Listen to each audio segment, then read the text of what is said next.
Hey guys, Hello Bella here, and this is my 1 month update for taking Ozempic. I have now officially been on this medication for 30 days. I'm going to be talking to you about my experience with it, the weight loss, the side effects, what I feel like will be the challenges going forward with taking this drug, and just the overall effectiveness of it as I've taken it for the last couple of weeks. Just a little bit of information about me. I am 5 foot tall and I'm around 180 pounds now. So obviously I am overweight and considered obese by medical standards. I have suffered from, I believe, PCOS and insulin resistance, but due to a lack of care from my primary care and my OBGYN and basically all the doctors in my life who have dismissed me, I am now on a quest to treat myself, and I'm learning a lot about the different types of hormone issues related to weight and how difficult it is for some women to lose weight as we are going on to our later stages in life. I am 28 now, and I will say when I tried to lose weight when I was 21, it was very easy, and then for some reason trying again around age 26, 27, 28, it was almost impossible. And I started to research, why that was, despite counting calories and exercising and doing everything that I was supposed to be doing and not seeing progress.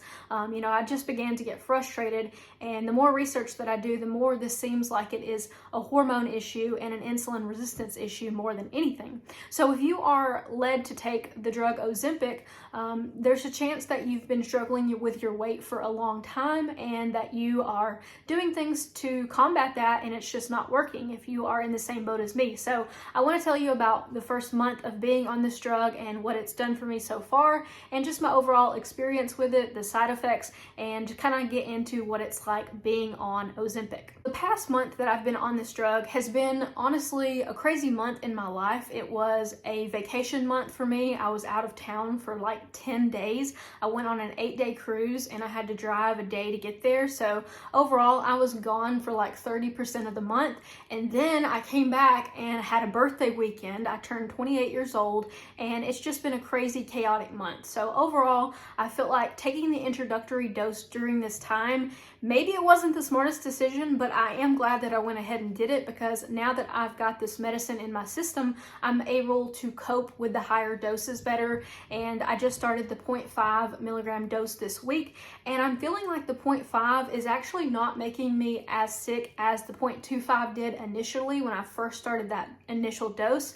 And I'm really happy to say that my appetite has been really suppressed. I felt full for longer, and that's something that I really struggled with. Is when I would eat, I would eat breakfast normally, and then if I ate around 8, I would feel hungry again around 10:30 or 11. Instead of having lunch, I would feel like I needed to have a snack, and then I'd have lunch, and then by the time I get done with my lunch around 2 or 3, I would feel hungry again. So I felt like I was in this loop where I'm just hungry all day long. My insulin is constantly spiking all day long because I keep eating, and overall I just felt like I could not get control over the food, my weight. My mindset with it was really bad. I felt guilty. I felt like I was a failure, and a lot of us feel like we're not doing enough to lose weight, but honestly, if with all that I'm doing realistically that I've done in the past couple of years, I should have lost weight.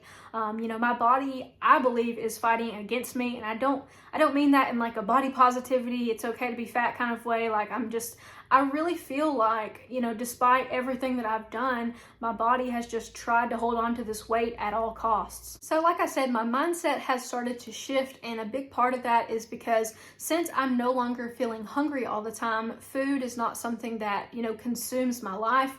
I'm able to make better choices when I do sit down to eat, because I know that if I eat bad, I will feel bad. And I can confirm this because last night I decided that I was going to make ramen, and I was going to put cheese and chicken in it and make a little ramen bowl, and I think I ate about half of it before I pushed it away, and I was like, I don't want to see this, I don't want to smell it. I started feeling really nauseous, and so that is where this miracle cure comes in, this pink drink that we all know about, Pepto. This is the Walmart version, Equate, but I've been leaning on this if I do eat too much and I feel bad. Obviously, the goal is to not make yourself feel bad in the first place, but sometimes your eyes want to eat something and you eat it and then your stomach doesn't feel good. But anyways, I've been using that. I also use Tums, and when I was really feeling bad, I would take Dramamine for nausea.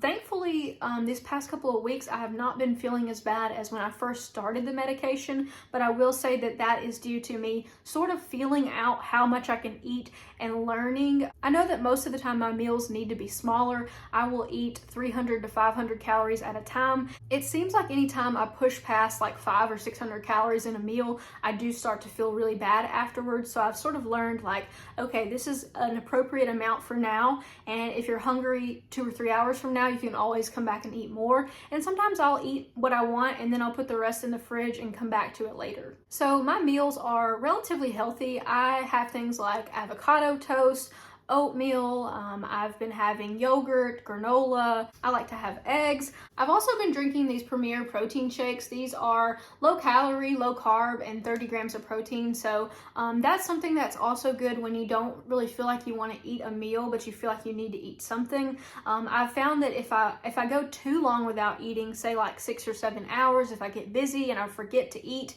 then having something like that on hand is really important because it keeps me from getting nauseous. I did want to talk about my experience with drinking alcohol on this drug because I know that a lot of people say that it made them like violently ill to drink alcohol while taking Ozempic. My experience so far has been if I drank 2 or 3 drinks, I felt fine, but anywhere past that point, I did not feel very well. On our cruise, I would drink, like light beer like a Michelob Ultra or a White Claw or something like that, and I feel like that made it a little bit easier for me to stomach. I feel like if I had been drinking like pina coladas or something with a lot of sugar, it would have been a lot worse. I haven't noticed that alcohol has had like any really negative effects, but overall it's probably best not to drink it or drink too much of it while you're taking this drug because it is just empty calories. So normally when I'm not on vacation and it's not my birthday weekend, I will weigh my food in grams using a food scale. So that is the most accurate way that you can measure how many calories you're consuming. And I do feel like as long as I'm taking this medicine, I will continue to count my calories because overall it's just an easy way to measure the progress that I'm making.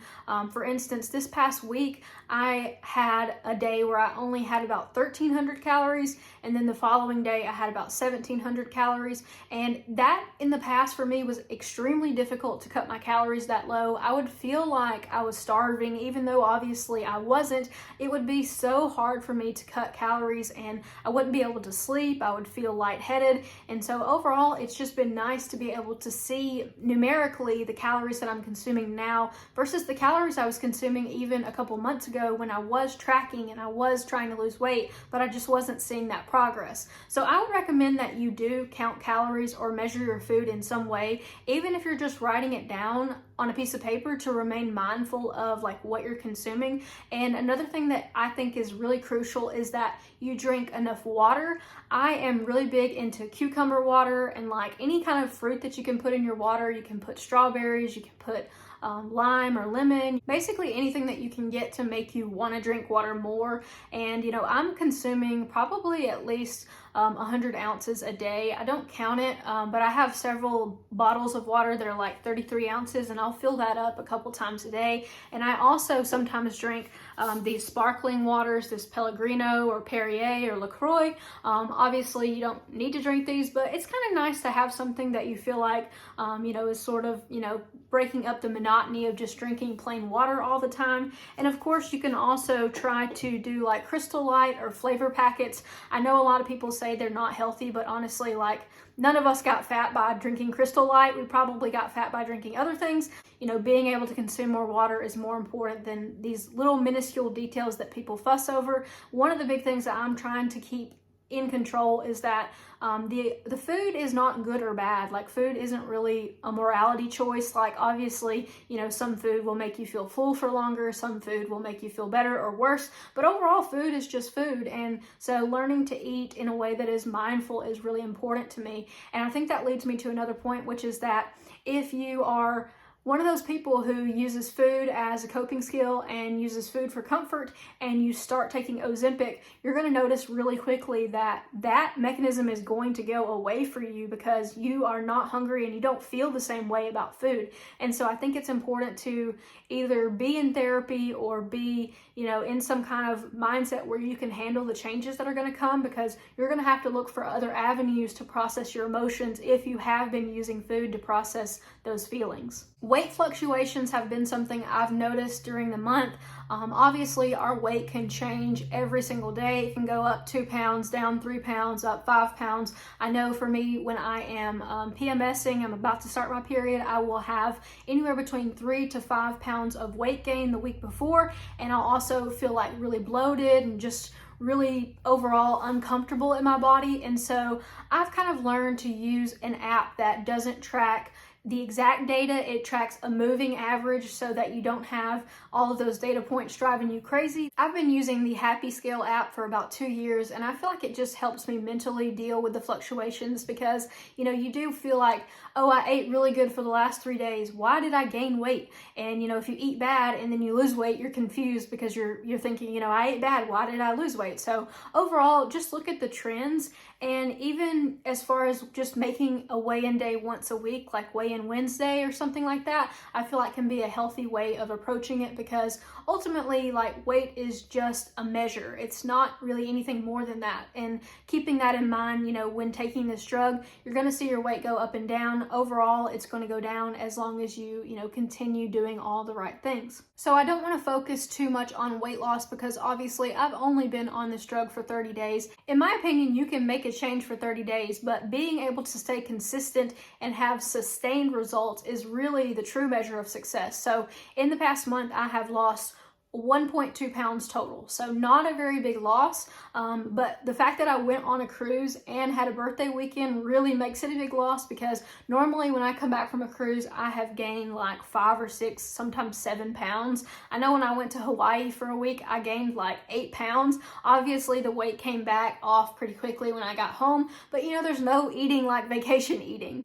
So if you're not familiar with the math, 3,500 calories is equal to 1 pound. So in order to lose weight, you need to be in a calorie deficit. So if I burn 1,800 calories by existing and I only eat 1,500 calories a day, then I'm in a 300 calorie deficit per day. And that would be a 2,100 calorie deficit per week. So I'm going to lose a little under a pound a week if I continue to eat like that. So based on that math, it looks like I had a 4,200 calorie deficit for the month since I lost 1.2 pounds. And that means that I had a 140 calorie deficit per day over the course of those 30 days. And the reason why I like to look at the numbers and look at math is because it removes the emotion from it. Whether or not you did well based on how much of a calorie deficit did I eat in. Are there steps that I could take to remove things from my diet like sauces? Can you switch from whole milk to skim milk or almond milk or oat milk? Can you make different swaps that can potentially lead you to being on the right path? Activity level for me has been pretty active lately. I've been getting about 50,000 steps a week. My daily goal for steps is 7,500 steps a day. I don't shoot for 10K because I don't want to put that pressure on myself. I like the 7,500 because it makes me feel like I'm pushing myself a little bit, but not too far. As well as walking, I also go to the gym. I haven't been lifting weights because I had a back injury from a car accident that actually really messed up my back and messed up a lot of things, but that's a story for another time. But I have been walking and I have been doing like light exercises at the gym. I will continue to work out while I'm taking Ozempic, but I don't think it's 100% necessary. But obviously the more active that you can be, the better. Now, one of the questions that I got on my last video was, how do you get this medication prescribed? Personally, I did it on a website called Hello Alpha. It is a women's app for doctor visits through telehealth. It costs $35 per visit. They asked me a couple of questions. They asked me for my weight, my measurements, to submit a photo of myself, and they asked me what drug I wanted, and they prescribed it. So I will say that this was not covered by my insurance, the doctor visit, but the medication was covered. So I paid $35 for the doctor visit, and then the medication was $25. If you do not have your insurance cover this medication, it costs over $1,000 usually. So I don't recommend doing it without insurance. You need to check your insurance plan and find out how to get it covered. You can call them. You can ask about Ozempic, Mounjaro, Wegovy. These are the most common three that I feel like people are using right now in this, class of drugs. For my insurance particularly, I had to do what's called step-up therapy. So you had to take one cheaper drug before you got prescribed Ozempic. So for me, that was metformin.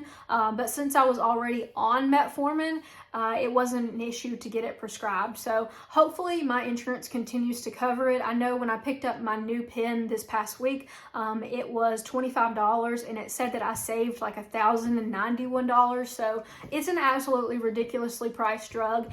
And since it's a new drug, it's probably going to stay expensive for a while. I am really thankful that I took the steps to get this drug prescribed to me. Like I said in the beginning of the video, I have not had any luck with local healthcare providers. I am living in Alabama, and women's healthcare here is absolute trash. We're really facing just being dismissed with all of our concerns. Anytime I've had pain or pelvic pain or issues with my ovarian cysts, I've been kind of treated like I was just either lying or making it a bigger deal than what it was. And I'm really just fed up and frustrated, and at the point where I'm ready to treat myself for my symptoms and my issues. And I feel like a lot of women are in that same boat. So if you found Ozempic by just becoming frustrated, I commend you, because it is, you have to kind of get to that point where you're willing to try anything and you're just, fed up with how things are currently going. But I will say this drug has really helped me when it comes to dealing with hunger cues. I'm feeling full for so much longer, and for the first time in a really long time, I'm feeling like I actually might lose some weight. In the past, I just mentally, I feel like even deep down, I knew I wasn't going to lose weight if I worked out and I cut my calories. It felt like everything I tried for years was not working, and to finally have something that is working is really, it feels like a miracle cure, honestly, which sounds really stupid, because usually when people say stuff like that on YouTube, I'm just like, I don't know what they're selling or what they're peddling, but if it sounds too good to be true, it usually is. But in the case of Ozempic, I think that it's a tool, and if you use it as a tool, you will be successful. I don't think that you could take this medication and not change any of your habits and then go back to eating poorly and have sustained success. I feel like you're going to have to use this to kind of figure out how can you begin to eat in a different way and sustain that over the long term. But from what I've heard in the comments, a lot of you have lost upwards of 50 pounds your first year on Ozempic. So if you want to post your progress or anything that you want to share about this drug in the comment section, I would love to hear from you guys. I am really hopeful that in the month of October, I will see more loss. I don't have any holiday things or birthdays or vacations coming up, so finally I should be able to kind of actually focus on my weight loss. But overall, I'm really happy with the drug so far after being on it for a month, and I plan to continue taking it. And I've started the 0.5 milligram dose this week, and I'm seeing my appetite decrease even more. So I'm really hopeful that this is going to be something that leads me on to a healthier life. Thank you guys so much for watching the video. I appreciate all of you being here. If you enjoyed it, please give it a thumbs up. And if you want to see more about my Ozempic journey, you can always subscribe to the channel. Thanks guys, take care.